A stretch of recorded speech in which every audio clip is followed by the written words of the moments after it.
Ya Cahit de sağda ya.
Biz bundan bir ay önce bir başvuru yapmıştık. Biz başvuru yaptıktan sonra bir mazot farkı oldu.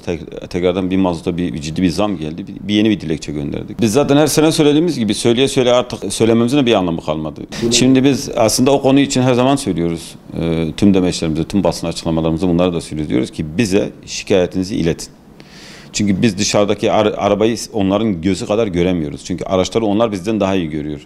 Bize bir aracın plakası şikayet edildiğinde veya söylenildiğinde bir sıkıntı olduğunda bize iletildiğinde o şikayet bir daha gelmeyeceğine çok eminiz. Çünkü üstünde biz duruyoruz, söylüyoruz. Ve bizim servis araçlarımızda özellikle müzik yasak, hızlı gitmek yasak, kırmızı ışığa vurmak yasak. İşte biz bu ilk bir ay dediğimiz kontrolleri aslında bu şoförlerde bunu yapıyoruz. Eğer kontrolsüz bir adamsa, eğer bizim kurallarımıza uymuyorsa zaten biz o adamı ilk bir ay içinde değiştiriyoruz. Fiyatlar daha belli olmadı. Arayan veliler sadece fiyatı öğrenmeye çalışıyor. Şu anda kayıt yapan hiçbir firmamız yok. Hiçbir firmamız yok. Son kaydımızı fiyatlar açıklandıktan bir hafta sonra kayıt yapacağız. Öğrencileri toparlayacağız. Personeli toparlayacağız. Rehber personeli hazırlayacağız. Ben ne yapacağım? Bir hafta içinde bakın, bir hafta sonra okul açılacak. Son bir hafta içinde okullar açılacak. Ben kayıt yapacağım.